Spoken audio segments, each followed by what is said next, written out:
شکار کو گئے اور ہرن پر نشانہ باندھ کر جب گولی چلائی، جانے نشانہ خطا ہو گیا، کیا ہوا؟ گولی کسی اور کے لگ گئی اور آدمی مر گیا۔ لیجیے صاحب، مقدمہ چلا، آدمی کا انتقال ہو گیا۔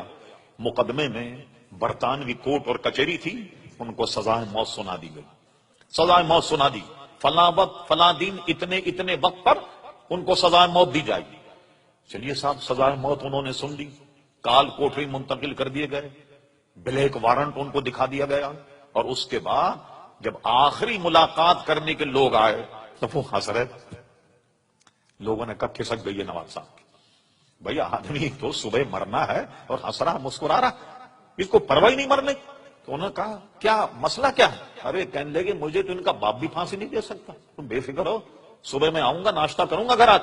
لوگ یہی سمجھے کہ کھسک گئی ہے نواب صاحب، مرنے والے بھائی، انگریز برطانوی راجے، کسی کی سفارش نہیں، کچھ نہیں، اور صبح ان کو پھانسی ہونے والی۔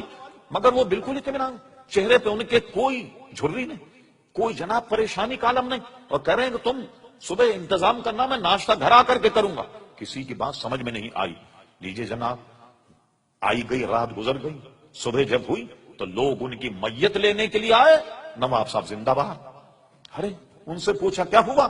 نواب صاحب پھانسی پہ چڑھ گئے، پھندا گلے میں ڈل گیا۔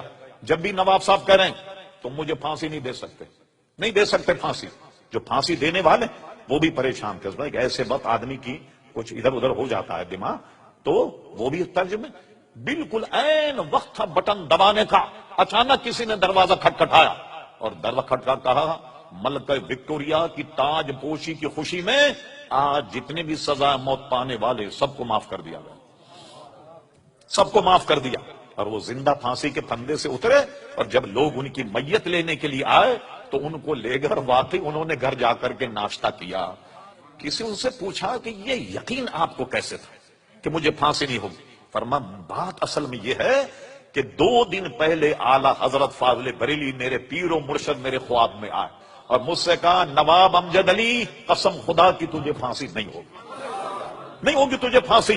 مجھے اپنے پیر و مرشد پر اتنا یقین تھا کہ یقیناً مجھے پھانسی نہیں ہوگی، اس لیے میں تم سے کہہ رہا تھا ناشتہ تیار رکھو، اور میں گھر آن کر کے تمہارے ساتھ ناشتہ کو بالکل چند منٹ یا چند سیکنڈ کا فاصلہ، اور فوراً کسی نے کہا ملکہ وکٹوریہ کی تاج پوشی کی خوشی میں آج کے پھانسی پانے والے جتنے لوگ ان سب کو رہائی مل گئی۔ تو یہ حضور کے صدقے میں رب کریم نے بزرگان دین کو بھی عزیزان گرامی یہ ثمر اور یہ پھل عطا فرمایا۔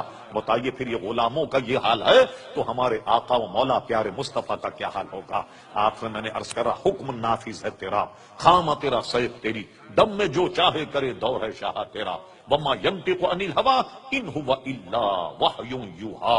اس لیے فرماتے حکم نافذ ہے تیرا، خامہ تیرا سیف تیری، دم میں جو چاہے کرے دور ہے شاہ تیرا۔ وہ زبان جس کو سب کن کی کنجی کہیں، اس کی نافذ حکومت پہ لاکھوں سلام، وما علینا الا البلاغ۔